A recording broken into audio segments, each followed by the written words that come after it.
Hey, welcome to the Explainer. Today, we're going to dig into a really powerful idea that kind of quietly reshaped our entire world, the long tail. It's this hidden force that explains how the internet didn't just change what's popular, it completely changed what popular even means. Okay, but to really get it, we've got to start with a bit of a mystery. Just picture this. A book gets published, it gets some decent reviews, but then it just fades away. And then 10 years later, out of nowhere, it starts flying off the shelves. I mean, how is that even possible? Well, that book was called Touching the Void, and its crazy comeback isn't just some quirky little publishing story. Nope, it's actually the key that unlocks this massive shift in how our whole modern economy works. All right, so let's dive in and unpack this publishing puzzle. Okay, so you've got Touching the Void, this really intense, true story about a climbing disaster. It comes out in 1988, gets good press, but then crickets. It basically went out of print. So fast forward a decade. In 1997, another mountain climbing book, Into Thin Air, becomes this huge bestseller. And right as that wave is at its peak, people who loved it started discovering and buying the long-forgotten Touching the Void. So what was going on here? What was this invisible force connecting these two books, creating a surprise hit, pretty much out of thin air? Well, the answer wasn't in some traditional bookstore. It was online. And that brings us right to the core idea that explains everything: the long tail. So this term was really made famous by Chris Anderson, who was an editor at Wired. He had this big realization that online retailers like Amazon weren't just selling bestsellers. They were making a ton of money from this massive catalog of niche products that a regular store could never, ever afford to stock. And that's the whole idea of the long tail. Here's the best way to picture it. In any market, right, you have a few huge hits, the blockbusters. That's the tall green head on the left. But then you've got this long, low tail of yellow stretching way out to the right. That tail is millions of other items, niche books, indie movies, obscure albums that don't sell very much on their own. But here's the kicker. When you add them all up, their combined sales are absolutely massive. To really get a sense of the scale, here, listen to this quote from an early Amazon employee. He said, "We sold more books today that didn't sell at all yesterday than we sold today of all the books that did sell yesterday." Just think about that for a second. The combined power of all those so-called unpopular items was actually bigger than the bestsellers. Okay, so how does this actually work in practice? Well, it basically creates a whole new set of rules for how retail operates.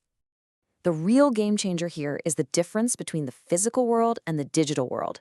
A traditional store has limited shelf space. They can only stock what they think is going to sell, the hits.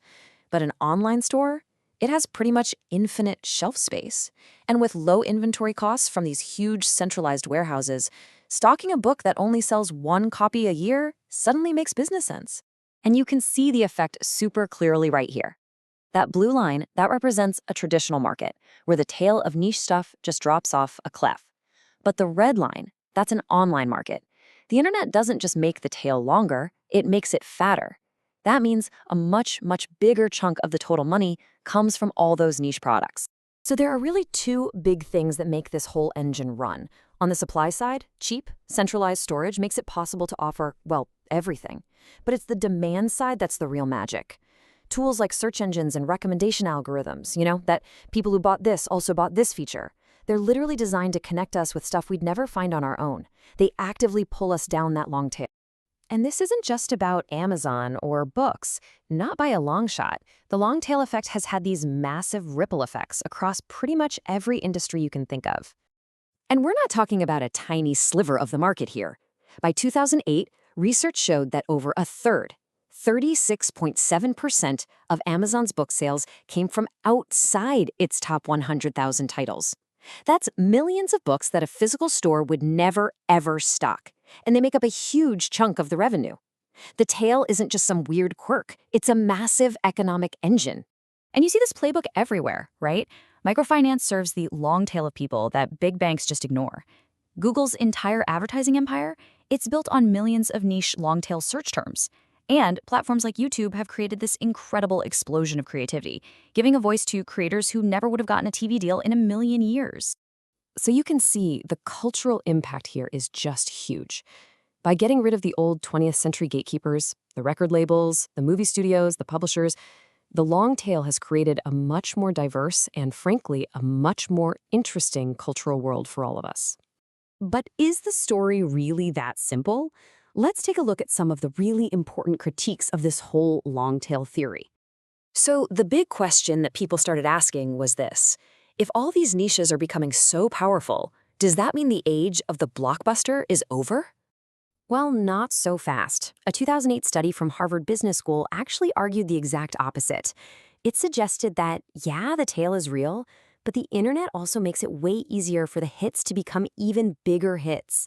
I mean, just think about how fast a viral video or hit song on Spotify can completely take over the global conversation. And get this, for an even crazier data point. One study looked at a digital music service and found that a staggering 80% of the tracks in their massive catalog sold 0 copies in a whole year. So while the tail is technically infinitely long, a lot of it might just be a commercial wasteland. The hits, it turns out, still matter. A lot. So where does all this leave us? The long tail absolutely changed the world, no question. It shattered the limits of physical retail and gave us all infinite choice.